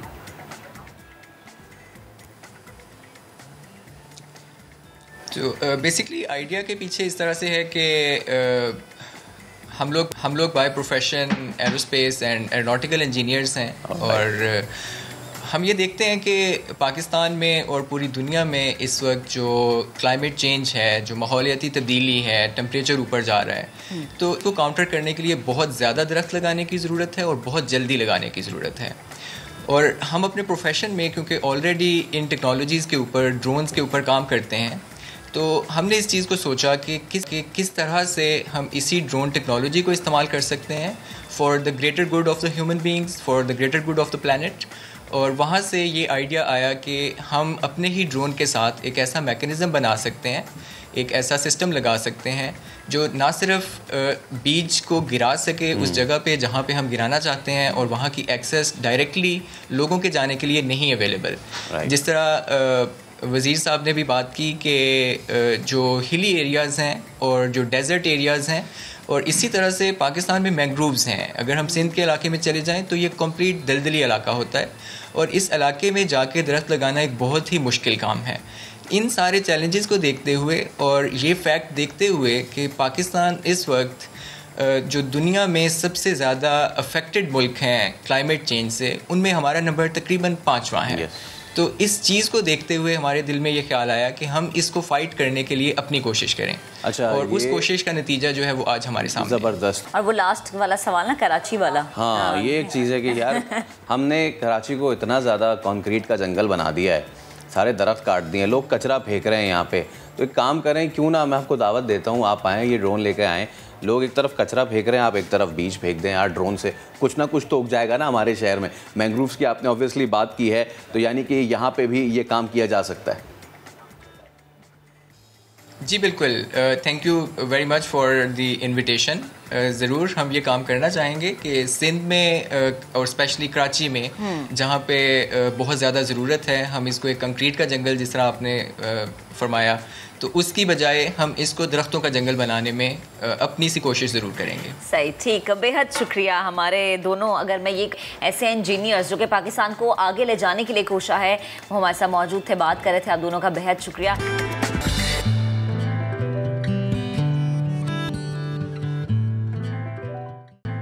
Welcome back. अब एक पैगाम है कि होशियार हो जाएं, आप खबरदार हो जाएं, वाजिबात अपने अदा करें, वरना बैंक अकाउंट जो हैं वो मुंजमद कर दिए जाएंगे। FBI ने मुल्क भर के फील्ड फॉर्मेशंस को टैक्स दहिंदगान से वाजिबात की रिकवरी के लिए बैंक अकाउंट्स मुंजमद करने के इख्तियारात बहाल कर दिए हैं। FBI के मुताबिक फील्ड फॉर्मेशंस के लिए टैक्स दहिंदगान के बैंक अकाउंट्स मुंजमद करने से 24 घंटे पहले मुतल्लिका टैक्स दहिंदा इदारे या कंपनी के chief executive officer, principal officer या मालिक जो है उसको आगाह करने की शर्त अब खत्म कर दी है, और बैंक अकाउंट्स मुंजमद करने के लिए चेयरमैन FBR से पेश की मंजूरी लेने की शर्त भी वापस ले ली गई है। इस मामले पर हम मजीद बात करेंगे। हमें ज्वाइन किया है द मैन हिमसेल्फ, साबिक चेयरमैन FBR शब्बर जैदी साहब ने। शब्बर साहब अस्सलाम वालेकुम, बहुत शुक्रिया वक्त देने के लिए। ये बड़ा अहम मामला है, फील्ड फॉर्मेशंस के इख्तियारात मिलना। ये इक़दाम टैक्स रिकवरी में हो सकता है इजाफे का तो बाइस बने, बट सर आपका अपना भी इस पे ये पॉइंट ऑफ व्यू था कि आप इंटीमेट किए बगैर किसी के अकाउंट फ्रीज नहीं कर सकते। बहुत सारे लोग जो हैं अब इसको आउटराइट हैरेसमेंट के ज़ुमरे में ला रहे हैं। व्हाट्स योर से ऑन दैट? देखिए, ये जो जिस चीज़ को विड्रॉ किया गया है, जिस इंस्ट्रक्शन को, ये मैंने इशू की थी जिस दिन मैंने ज्वाइन किया था, उस दिन मैंने ये इशू की थी कि किसी का बैंक अकाउंट आप उसको इंटीमेट करे बगैर आप उसको फ्रीज नहीं कर सकते।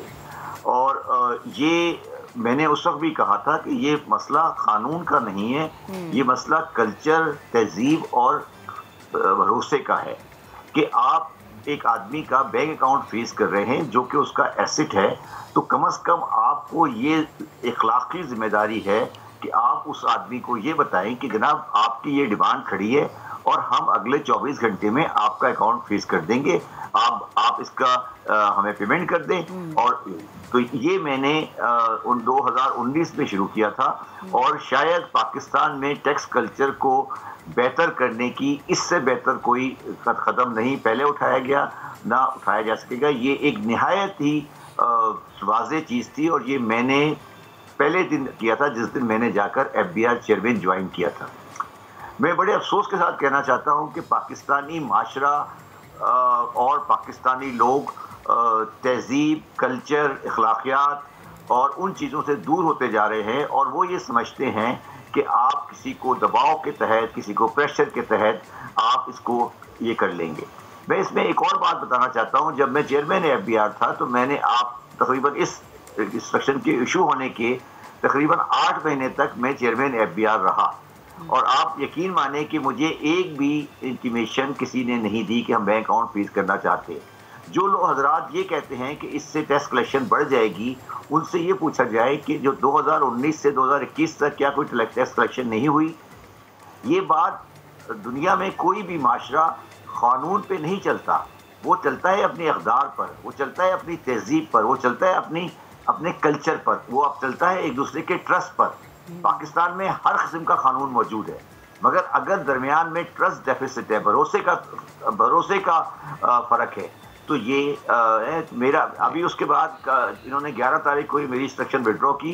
कल उन्होंने एक और सर्कुलर इशू किया है जो एक्चुअली ऐसा लगता है कि उसको कवर अप करने की कोशिश की गई है, मगर मेरा और उसमें बुनियादी फ़र्क ये है कि मैं ये कहता हूँ, मेरा एक बुनियादी सवाल ये है कि जब आप मेरा बैंक अकाउंट फ्रीज करने जा रहे हैं तो आपकी इखलाकी, मॉरल, तहजीबी ज़रूरत यह है कि आप उस आदमी को फ़ोन करें कि जनाब हम आपका 24 घंटे में अकाउंट फ्रीज कर देंगे और ये हमारी आपसे दरख्वास्त है या रिक्वायर्ड है और आप उसको करें। ये अभी भी नहीं आया है, वो अपने कमरे में बैठ के फैसले करके उसका अकाउंट फ्रीज कर देंगे। ये मैं इससे एग्री नहीं करता और मैं इस मैटर को प्राइम मिनिस्टर के पास लेके जाऊँगा जैसे वो फारिग होते हैं। I will talk to him और फाइनेंस मिनिस्टर साहब जब वापस आते हैं मैंने उनको भी कहा है मैं कंसर्न नहीं हूँ, मैं अब FBR चेयरमैन नहीं हूँ, ना मैं कोई मार्केट की प्रैक्टिस करता हूँ, मैं एक टैक्स एडवाइज़र हूँ, मगर मैं ये समझता हूँ कि अगर हम इस किस्म के सही फैसलों को रिवर्स करने जाएंगे तो फिर हम अपनी तब्दीली की मुहिम को वापस ले लेना चाहिए हमको। शबर साहब, एक चीज़ मैं यहाँ पे लीगली समझ नहीं पा रहा हूँ। FBR ने ये चीज़ ऑब्वियसली रिवोक की और FBR ने अथॉरिटी दी फील्ड फॉर्मेशंस को, लेकिन क्यों चेयरमैन FBR को लूप में रखे बगैर ऐसा काम करना? फिर चेयरमैन FBR की क्या ज़रूरत है?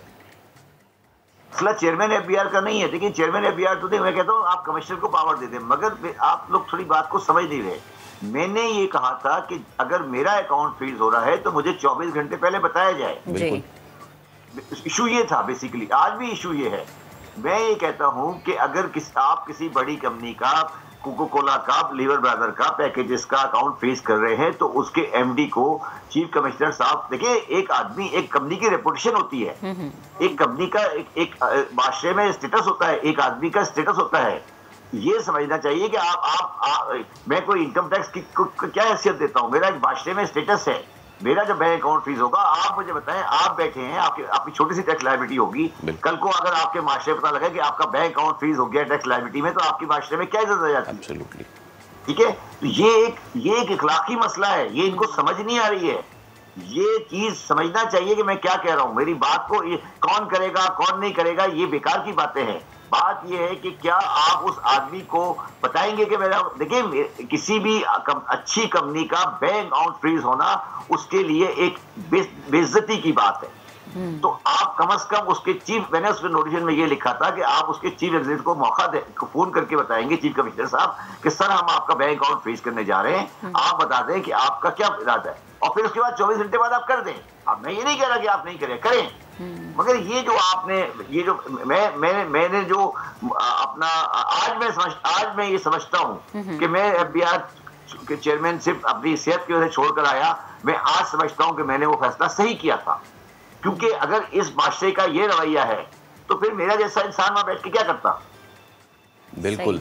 और शब्बर साहब, अब जैसे कि आप कह रहे हैं ना कि ये कल्चर और अब लोगों की इज्जत का मामला, ऑब्वियसली जब इतनी बड़ी बड़ी पार्टीज़ की मार्केट में रेपो हो जाएगी कि जी फलां का मुंजमद हो गए हैं अकाउंट्स, तो उनसे जो बिज़नेस करने वाले मामलात हैं वो भी यकीनन ख़राब होंगे। अब जो ताजिर बरादरी है वो ये कह रही है कि अच्छा अगर आपको हो सकता है इससे टैक्स कलेक्शन शायद बढ़ जाए, लेकिन क्या शब्बर साहब इससे ईज़ ऑफ डूइंग बिजनेस पे कोई फ़र्क नहीं आएगा?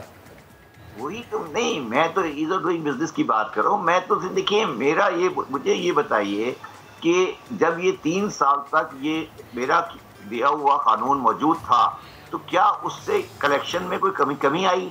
अभी आपने पिछले 2 क्वार्टर में आपने देखा है कि कलेक्शन आपकी बढ़ गई है, तो क्या मेरा कानून तो मौजूद था? आपको क्या जरूरत थी ये कानून को खत्म करने की? अब आप उल्टी सीधी डिमांडें क्रिएट करके लोगों के बैंक अकाउंट फ्रीज करेंगे और उनकी और जो लोग 2 नंबर होंगे वो उसमें से पैसे बना लेंगे, जो नहीं होंगे। देखिए इसमें एक और बड़ी अफसोस की बात वो ये नहीं है, अफसोस की बात ये है कि इस कानून के खिलाफ अफसरान नहीं थे, इस कानून के खिलाफ वो वकला भी थे, वो कंसल्टेंट भी थे जो इस माशरे में गलत रवैये रखते हैं और वो जाके हाई कोर्टों से और जैसे स्टे लिया करते थे, उनकी दुकान मैंने बंद करा दी थी। तो ये इस वजह से ये सब कुछ हुआ है। मगर मैं आपको आज एक बात बताना चाहता हूँ, ये जो मेरी की हुई चीज आपको शायद पता, मैं दोबारा रिटेट कर रहा हूँ, ये वो पहला जब मैं जिस वक्त मैं FBI के कमरे में एज अ चेयरमैन दाखिल हुआ था, उसके बाद मैंने ये जो नोटिफिकेशन लिखा है ये मैंने अपने हाथ से लिखा था और मैंने हाथ से लिख के कहा था कि इसको इशू कर दो। ये मेरा पहला एक्शन था। और उसके बाद मैं, आपको पता ही है कि मैं FBI का चेयरमैनशिप छोड़कर वापस आ गया, मगर अब मैं समझता हूं कि मैं इस 11 अक्टूबर के बाद से एक पाकिस्तान में नई मुहिम के तहत निकलूंगा जिसका मकसद सिर्फ ये होगा कि पाकिस्तान में इंसानी अक़दार, तहजीब और रवायात को कायम किया जाए और ये भत्तागिरी और बदमाशी का रवैया ख़त्म किया जाए। बिल्कुल सर, आप दुरुस्त फरमा रहे हैं, क्योंकि जिस तरह कि हम कह रहे हैं कि अखलाकी अक़दार और एक इंसान की इज्जत पे भी बात आती है ना, हमने बिल्कुल दुरुस्त कहा कि 24 घंटे का वक्त देते हैं और कहते हैं कि 24 घंटे के बाद अगर आपकी जानिब से हमें कोई रिस्पांस नहीं आता तो हम अकाउंट मुंजमद कर दें, क्योंकि एक अच्छे ट्रैक की जानिब जाने के बजाय हम ये देख रहे हैं कि अब उस तरफ जाया जा रहा है जहाँ पर अफरा तफरी फैलेगी और लोग यकीनन जो है गुस्से में या गुस्से का जिस तरह से इजहार करेंगे वो यकीनन एक चीज़ गलत हो जाएगी हमारे लिए भी, हमारे मुल्क के लिए भी और दूसरा इमेज के लिए भी। मैं ये अर्ज कर रहा हूँ ना, मेरा सवाल वही है ना कि हमें किस तरफ जाना है, हमें क्या इस तरफ जाना है। देखिए मैं आपको और डिस्टिंक्ट बात बताता हूँ। इसलिए जब मैंने इसके ऊपर अपना ट्वीट किया तो मुझे एक ट्वीट पे एक आदमी ने जवाब दिया, क्या पुलिस मुजरिम को पकड़ने से पहले उसको बताती है 24 घंटे पहले कि हम पकड़ने आ रहे हैं? तो अगर आपका ये रवैया है कि टैक्स पेयर बिल्कुल उसी तरह है जिस तरह कातिल होता है, तो फिर ठीक है, फिर आप अगर आपने यही रवैया रखना है तो फिर टैक्स कलेक्शन आप थाना को देते हैं। टैक्स ऑफिसर क्यों बनाए हुए हैं आपने? छोड़ दें, आप कहें कि थाना रिकवर करेगा टैक्सेशन। तो ये जो बुनियादी फलसफा है तो वो उसको हमें अपनाना है। मैं एक डिफरेंट अक़दार का इंसान हूँ और मैंने अपनी ज़िंदगी किसी और कदरों में गुजारी है। मैं कभी भी इस चीज़ से एग्री नहीं करूँगा। और मगर मैं आपको एक और बात बता दूँ, ये जो इतनी बड़ी बड़ी बातें करते हैं टैक्स की, और ये जिस फर्म को मैं चलाता था, जिसको मैं सीनियर पार्टनर था, वो पाकिस्तान का 40% टैक्स जमा करती थी। ये जो बाकी बातें करते हैं कि हम टैक्स जमा करते हैं, ये बिला वजह की गुफ्तगू है। इनमें से कोई टैक्स देने वाला नहीं है। ये ऐसी सिर्फ भत्तागिरी और बदमाशी वाला केस है और ये पैसे पकड़ने का तरीका है। मगर इंशाल्लाह ताला मैं समझता हूँ कि जब हम प्राइम मिनिस्टर से रिप्रेजेंटेशन करेंगे तो हम इस चीज़ को वापस लाएंगे और ये चीज़ों को सही करेंगे। मुझे 100% यकीन है कि प्राइम मिनिस्टर और फाइनेंस मिनिस्टर इस चीज़ से पूरी तरह इसको इदराक करेंगे और इसको सही करेंगे।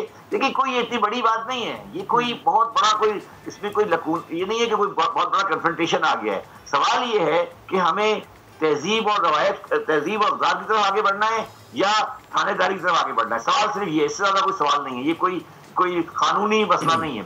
बिल्कुल शबर साहब, लास्ट में जो आपने वैल्यूज़ की बात की, दैट्स वेरी इंपॉर्टेंट। और सिर्फ FBI का ये वाला जो नोटिफिकेशन रिवोक हुआ है, सिर्फ इसमें नहीं सर, हमारा जो रिकवरी का मॉडल है, आप ख़ुद भी जानते हैं, बैंक से अगर कोई लोन ले ले और उसकी वो बेचारा नहीं अदा कर रहा हो तो टीम्स किस तरीके से भेजते हैं रिकवर कराने के लिए। एक चीज़, खुदा ना खास्ता अब तो नई एक चीज़ शुरू हो गई है, बिल्स अगर थोड़े आगे पीछे हो जाएं पेमेंट करने पे, सर जी कंपनीज टीम भेज रही हैं घरों में हरास करने के लिए। ये वाली जो मामलात हुए हैं, other than the financial outlook of the thing, ये वाली चीज़ आपको लगता है कि हमारी ये जो रिकवरी वाला कल्चर है ये सूनर और लेटर तब्दील हो पाएगा? देखिए, बात ये है कि दुनिया में दो तरह के माशरे होते हैं। एक माशरा होता है कबायली, ट्राइबल, उसको बोलते हैं ट्राइबल सोसाइटी, और एक माशरा होता है जो सिविलाइजेशन होती है, जो सोसाइटी होती है। हम अनफॉर्चुनेटली ट्राइबल माशरे की तरफ जा रहे हैं, जिसमें आप लोगों को उनके बाय फोर्स और मजबूर करके एक्शंस कराते हैं। मुझे आप जो बात कर रहे हैं बिल्कुल अच्छी तरह पता है कि आजकल रिकवरीज के लिए आप रॉन्ग टैक्टिक्स और जिसे कहते हैं कि हाई एंडेडनेस की को इस्तेमाल कर रहे हैं। उसकी बाकायदा फर्में बनी हुई हैं जो लोगों से रिकवरी करती हैं, और जिसको हम यहूदियों का सूट या उसको कहते हैं, उस पर काम चल रहा है। ये पाकिस्तान के माशरे के लिए एक लानत है, और इसकी बुनियाद ये है कि जब तक आप इस कैश इकोनॉमी को दरमियान से नहीं निकालेंगे और चीज़ों को सही नहीं करेंगे, ये सिस्टम चलता रहेगा। और आप क्रेडिट होना, उधार लेना, उधार देना, ये इस्लाम में भी है, हर जगह होता है। इसका तरीका है, इसका मैकेनिज्म है, और इस्लाम तो इससे आगे जाता है। वो कहता है कि कर्ज देने से बेहतर है कर्ज़े हसना दिया जाए, जिसमें रिकवरी अगर वो वॉलंटरी करता है तो करें। तो ये सब चीज़ें जो हैं ये हम भूल गए हैं, और ये सो कॉल्ड इस्लामिक बैंकिंग जो चल रही है, ये बेनामी बिल्कुल बेकार का सिलसिला है। तो इनको ख़त्म करें और एक मौज़िम माशरे की तरफ जाएं, जो कि मेरे हिसाब से मौजूद है एक सोसाइटी में। और ये सब चीज़ें आपको आहिस्ता आहिस्ता ख़त्म करनी पड़ेंगी। बात वहीं आएगी जब मैं पहले आपसे कहा था कि सवाल हमारा ये है कि क्या हमने कबायली निज़ाम के तहत ये मुल्क चलाना है, और अगर नहीं चलाना तो फिर एक इक़्तिदार होंगी, एक तरीका होगा, उससे मुल्क चलेगा। अदरवाइज ये कंट्री कोई भी शरीफ आदमी और कोई भी तमीज़दार आदमी, बाइज़्ज़त आदमी इस माशरे में कारोबारी काम करने को पसंद नहीं करेगा, और पाकिस्तान से ब्रेन डेड हो जाएगा, जो हम कभी नहीं होने देंगे इंशाल्लाह ताला। और ये इसके खिलाफ एक बहुत सीरियस हमें एक मुहिम चलाने वाले हैं वेरी सून, और ये आपको नज़र आएगी। Thank you so much Shabar Zaidi साहब, जो आपने बात की वो यकीनन एक जिहाद के मुतरादिफ है, क्योंकि महक जो इस तरह का ये जो नोटिफिकेशन आया है, यकीनन बहुत सारे टैक्स डिफ़ॉल्टर्स भी हैं, लेकिन उनसे डील करने का क्या ये तरीका है? सवाल तो शबर साहब ने ये उठाया ये ना कि तरीका दुरुस्त है या नहीं, या फिर जिस तरह से आपकी मॉरल वैल्यूज़ को ये हिट करता है। चलिए जी, ब्रेक लेते हैं, ब्रेक के बाद वापस आएंगे हमारे साथ।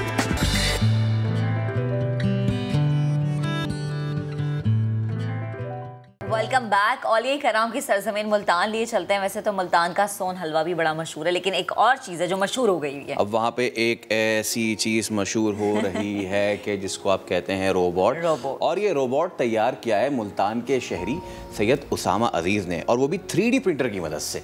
अभी तो फ़िलहाल पानी पिलाने पे इसको लगाया हुआ है, रोबोट जो है वो पानी पिला रहा है, लेकिन आगे जाके इससे क्या क्या काम लिया जाएगा और क्या इसका मकसद है बनाने का, ये जानने के लिए हमने रब्ता किया है खुद सैयद उसामा अजीज़ से, जो अपने रोबोट के साथ मौजूद है। उसामा अस्सलाम वालेकुम। सबसे पहले बहुत शुक्रिया, बताइएगा कि कब से आप ये बना रहे हैं और क्या आइडिया है इसके पीछे, कितना वक्त लगा आपको ये बनाने में? सबसे पहले बहुत शुक्रिया, आपने मुझे अपने शो में शामिल किया और उसका हिस्सा बनाया। जी, जैसे कि आपने बताया कि ये 3D प्रिंटेड रोबोट है, 3D प्रिंटर की मदद से इसको बनाया गया है, और ये मैंने प्रोजेक्ट स्टार्ट किया था 1 सितंबर 2019 में। तो अब ऑलमोस्ट इसे 2 साल से ज़्यादा हो चुके हैं मैं इस पर काम कर रहा हूँ। और इसके लिए जो है इसको बनाने में 2 साल से ज़्यादा लग गए। अब इसमें जो खासियत है वो ये है कि इसके 6 डिग्री ऑफ फ्रीडम के रोबोटिक आर्म्स हैं, जो कि बिल्कुल ह्यूमन आर्म्स की तरह इसकी मूवमेंट्स हैं। और इसके अलावा इसके नेक के जो जॉइंट है उसके अंदर भी बिल्कुल 2 डिग्री ऑफ फ्रीडम है, जिसको आसान अल्फाज में अगर मैं कहूँ कि वो ह्यूमन की तरह उसकी भी मूवमेंट्स हैं। और अभी ये प्रोजेक्ट ऑन गोइंग है, अभी इसकी कुछ चीज़ें जो हैं अपग्रेड्स इसके साथ साथ चल रहे हैं, जिसके ऊपर मैं काम कर रहा हूँ। और बिल्कुल मैंने वो एक वीडियो बनाई थी जिसमें ये वाटर जो है वो उसमें एक कोल्ड ड्रिंक जो है वो सर्व कर रहा है, तो वो बेसिकली एक डेमो था इसका, ये दिखाने के लिए कि इसकी कैपेबिलिटीज़ के ये रोबोट क्या कर सकता है। सही। तो असल उसका पर्पस वो नहीं है, वो एक डेमो था जो कि दिखाने के लिए। अभी इसको मैं मज़ीद चीज़ों के लिए, इसको एप्लीकेशंस के लिए आपने उसामा ये तो बता दिया कि ये इसकी जो है मूवमेंट ये करके दिखाएंगे इसकी कि क्या क्या मूवमेंट ये भाई साहब कर सकते हैं। जी, ये मैंने डेमो तो अभी रिकॉर्ड, लेकिन फ्रेम की वजह से अभी हमने इसका पावर सप्लाई डिस्कनेक्ट किया हुआ है। सही है। लेकिन ये कि मैं आपको दिखा देता हूँ। ये इसका एल्बो, अगर आप फ्रेम में देख सकते हैं, बिल्कुल देख सकते हैं। तो ये इसकी एल्बो की मूवमेंट्स हैं। यहाँ पे मोटर है जो कि इसको ह्यूमन एल्बो की तरह मूव होती है। इसी तरह अगर आप इसके रिस्ट में देखेंगे तो इसके रिस्ट की भी 2 एक्सेस हैं, जैसे हम अपना रिस्ट मूव करते हैं 4 आर्म से, और इसी तरह ये इसका रिस्ट में एक और एक्सेस है, जिस तरह ये हाथ हम जिस तरह मूव करते हैं अपना हाथ, ये उसी तरह मूव करता है। इसी तरह इसकी जो फिंगर्स हैं ये सारी इंडिपेंडेंटली मूव हो सकती हैं, और ताकि ये चीज़ों को अच्छी तरह ग्रिप कर सके और चीज़ें स्लिप ना हो इसके हाथ से, तो ये इसके ऊपर रबर टाइप मटेरियल इंस्टॉल हुआ हुआ है ज़बरदस्त, ताकि ये होल्ड कर सके अच्छे तरीके से। अच्छा। और ये इसका जो थंब की रोटेशन है ये भी है, ताकि चीज़ों को ये मूव कर सके, जैसे तरह हमारा करता है उसी तरह ये भी मूव करता है। ठीक है। 2 एक्सेस में। इसके अगर हम शोल्डर की बात करें तो इसके अंदर भी 3 एक्सेस ऑफ रोटेशन है, बिल्कुल उसी तरह जैसे कि हमारा ह्यूमन का शोल्डर मूव करता है। सही है। और ये हम मनाजिर भी दिखा रहे हैं ना फैसल, हाँ, कि किस तरह से ये रोबोट मूव करता है। चलें जी, ये वैसे तो सामान हमें डिटेल बताइए, लेकिन जो उन्होंने रिकॉर्ड किया था ये भी हम आपको दिखा रहे हैं कि किस तरह से गिलास रोबोट ने उठाया और ये बॉटल भी पकड़ा है, और फिर बिल्कुल। अच्छा, ये जो है ना बड़ी एक दिलचस्प चीज़ है उन खवातीन के जो घर के काम नहीं करती। वो कहती हैं कि हमारे पास ऐसा रोबोट होना चाहिए ताकि ये दीगर बाकी भी काम का वास्ता प्लीज़ यार। उसामा ये मैं आपसे जानना चाहूँगा, ये रोबोट घर के तो जैसे कि मैं का भी पूरा इरादा हो चुका है कि सफाई सुथराई वगैरह मेरे ख्याल से अब इसी से करवाएंगी, और डांट फिटकार झिड़क की भी कोई ज़रूरत नहीं है आपको। टाइम पे काम वाले जो है आ रहे हैं, और ये अच्छी बात है, आगे से जवाब नहीं मिलेगा। तो इसके अलावा हम इस रोबोट को कौन कौन से मजीद काम करता देख सकते हैं? जी, एक और चीज़ जो मैं इसके बारे में बताता चलूँ वो ये है कि ये एक जनरल पर्पस रोबोट है।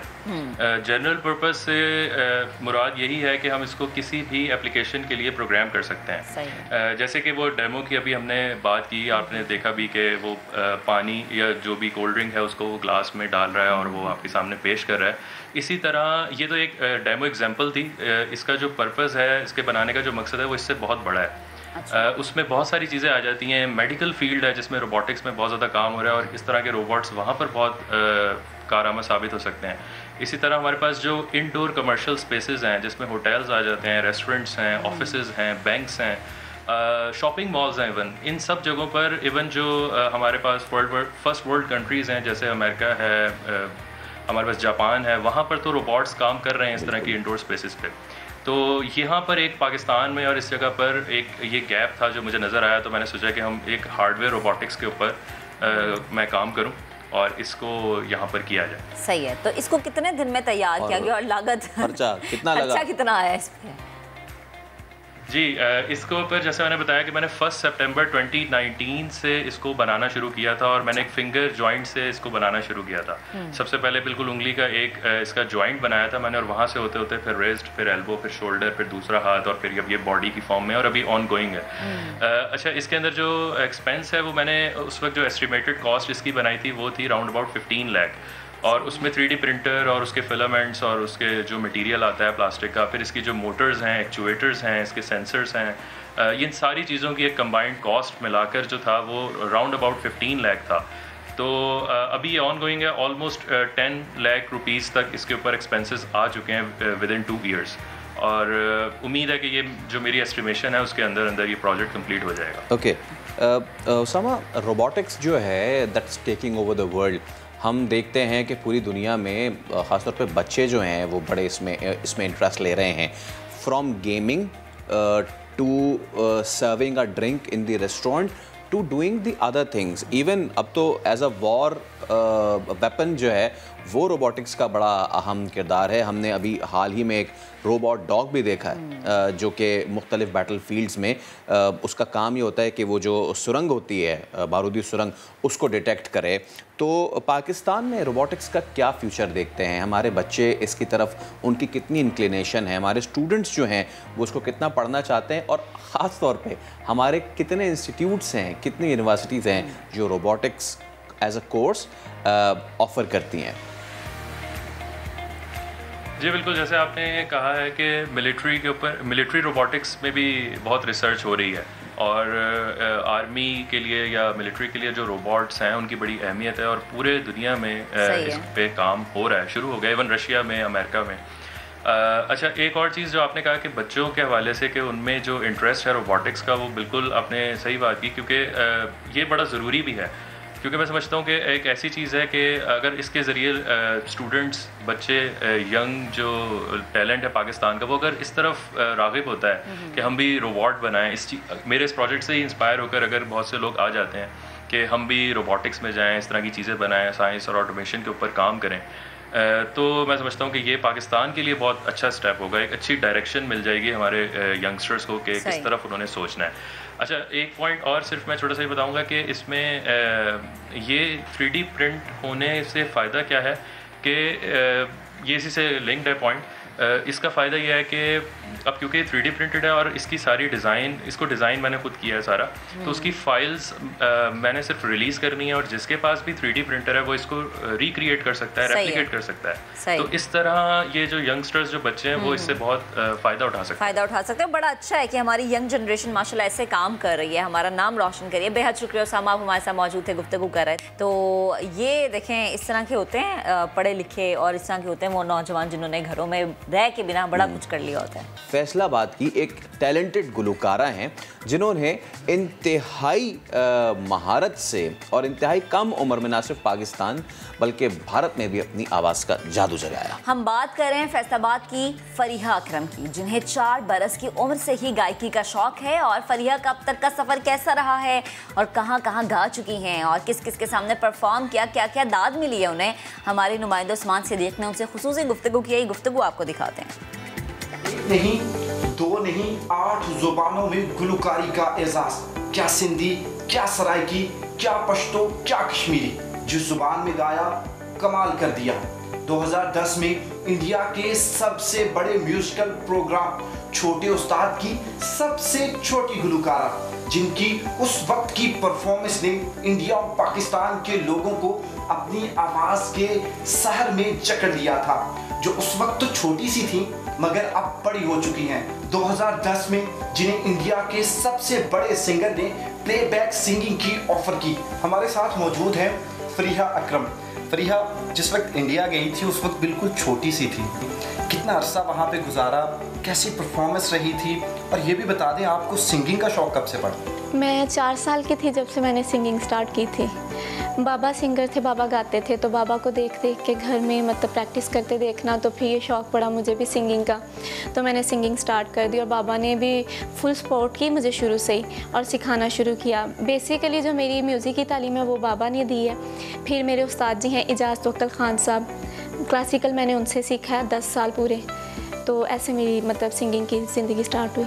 अच्छा फरीहा, जिस वक्त आप इंडिया गई छोटी सी थी, 9 साल की उम्र थी, लेकिन वहाँ जाते ही आपने तो तहलका मचा दिया। बड़े बड़े सिंगर जो थे वो आपकी आवाज़ के शहर में जकड़ जाते थे।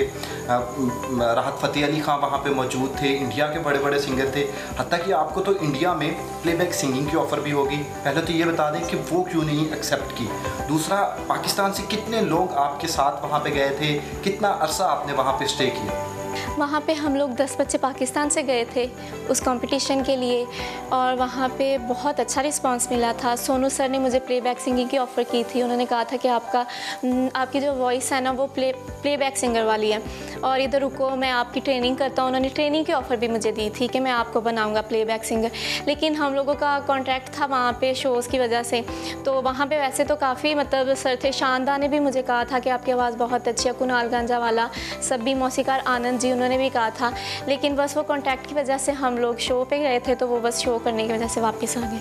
अच्छा फरीहा, हर गुलकार म्यूज़िक की किसी न किसी बीट में एक्सपर्ट होता है, आप किस बीट में एक्सपर्ट हैं? कुछ गा के दिखा दें। जी ज़रूर। मैं ज़ुबानें जो हैं पश्तो, सराइकी, सिंधी, बलोची, कश्मीरी, राजस्थानी, इन सब में गाती हूँ। और ज़्यादा जो मेरी बेस है वो क्लासिकल पे है। मेरे उस्ताद जी ने जो मुझे क्लासिकल में राग बताया था, राग छाया, मैं वो सुनाती हूँ आपको।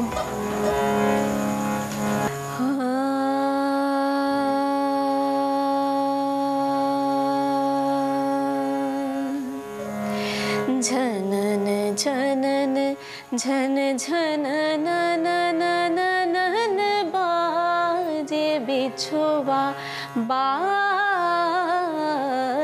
झनन झनन झन झन नन नन बाजे बिछुआ बाजे झनन झनन पिया के मिलन को चली जात अपनी मंदर सुआज नारी झनन झनन झन झन नन बाजे बिछुआ बाजे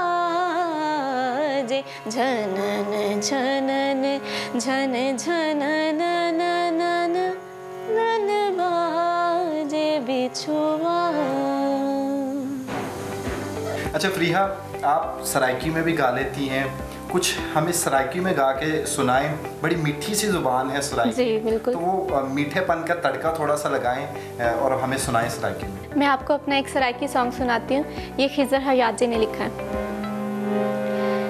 जे तू पिंडी नहीं हो जाना मियाँ वाली ले चल, जे तू पिंडी नहीं हो जाना मियाँ वाली ले चल, जे तू छल्ले नहीं पवाने, जे तू छल्ले नहीं पवाने मैं ता करनी नहीं गल, जे तू पिंडी नहीं हो जाना मियाँ वाली ले चल, मियाँ वाली ले चल। बंदे मियाँ वाले दे हुंदे ने कमाल दे, बंदे मियाँ वाले दे हुंदे ने कमाल दे, लगियां निभेंदे तां सजना दे नाल वे, लगियां निभेंदे तां सजना दे नाल वे। तेकू गैरा चा पढ़ाया, तेकू गैरा चा पढ़ाया मेरी सुनदा नहीं गल, जे तू पिंडी नहीं हो जाना मियाँ वाली ले चल, मियाँ वाली ले चल। अच्छा फरीहा, ये बता दें इस वक्त कौन कौन से प्रोजेक्ट पे काम कर रही हैं, और इसके अलावा किस बड़े सिंगर के साथ इस वक्त गाने की ख्वाहिश है कि इस बड़े सिंगर के साथ आप काम करें और अभी तक आपकी ख्वाहिश पूरी ना हुई हो? आजकल काफ़ी प्रोजेक्ट पे काम चल रहा है मेरा, मतलब जो चारों सूबों की लैंग्वेजेस हैं उन पे काम चल रहा है। सराइकी, सिंधी और पंजाबी पे बहुत काम चल रहा है। ऑडियो रिकॉर्डिंग्स काफ़ी सॉन्ग्स की कर ली है मैंने और इंशाल्लाह अब उनकी वीडियो भी जल्दी मैं रेडी करूँगी। और जो आपने पूछा था कि मतलब किस सिंगर के साथ मैं काम करना चाहती हूँ, मेरा है कि मैं सजाद अली जी के साथ काम करूँ, क्योंकि वो बहुत अच्छे सिंगर हैं माशाल्लाह और बहुत मतलब हाई लेवल पे काम करते हैं, तो मेरी विश है कि मैं उनके साथ काम करूं। अब मैं एक सॉन्ग अपनी कश्मीरी अवाम के नाम करती हूँ, कश्मीरी ज़ुबान में।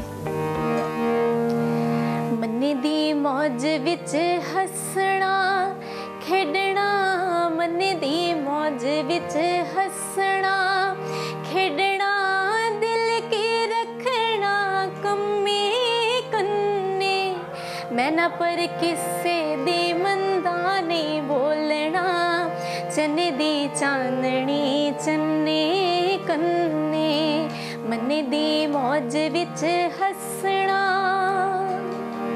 साडा कुछ कम है कत्तना तुमना, होर कुछ खेतियां चुगने दा, साडा कुछ कम है कत्तना तुमना, होर कुछ खेतियां चुगने दा, कर दे कम विच आर ना हुंदी है, दिल की रखना कम्मे कन्ने, मन्ने दी मौज विच हसना खेडना, दी मौज विच हसना खेडना दिल के रखना कम्मे कन्ने मैं न पर किसे दी मंदा नहीं बोलना चने दी चांदनी चन्ने कन्ने मने दी मौज विच हसना। अब मैं आपको एक सिंधी सॉन्ग सुनाती हूँ। मजबूर वा आशिक मजबूर वा भली खेडो भी गंधार हुंजे मजबूर वा आशिक मजबूर वा भली खेडो भी गंधार हुंजे सूह जो सलामी हुंदो सनम जो सलामी हुंदो सूह जो सलामी हुंदो सनम जो सलामी हुंदो भली को बहुतार हुंजे मजबूर वा आशिक मजबूर वा भली खेडो भी गंधार हुंजे मजबूर वा। अम्मी चौथा समझायो मां नंढो बार आए हाँ सब कुछ समझा थो पर लाचार वाए हाँ अम्मी चौथा समझायो मां नंढो बार आए हाँ सब कुछ समझा थो पर लाचार वाए हाँ मजबूर वा आशिक मजबूर वा भली खेडो भी गंधार हुंजे मजबूर वा आशिक मजबूर वा भली खेडो भी गंधार हुंजे। ज़बरदस्त। आज का प्रोग्राम अपने अख्ताम को पहुँच के कल आपसे फिर से मुलाकात करेंगे, बहुत सी बातें करेंगे, बहुत सारी खबरें आपके सामने रखेंगे, लेकिन तब तक आपने अपना बहुत सा ख्याल रखना है, बहुत सारी चीज़ों से बचना है, डेंगू से भी और कोविड से भी बचना है। तब तक ख्याल रखिए, कल आपसे मुलाकात होगी। अल्लाह हाफ़िज़।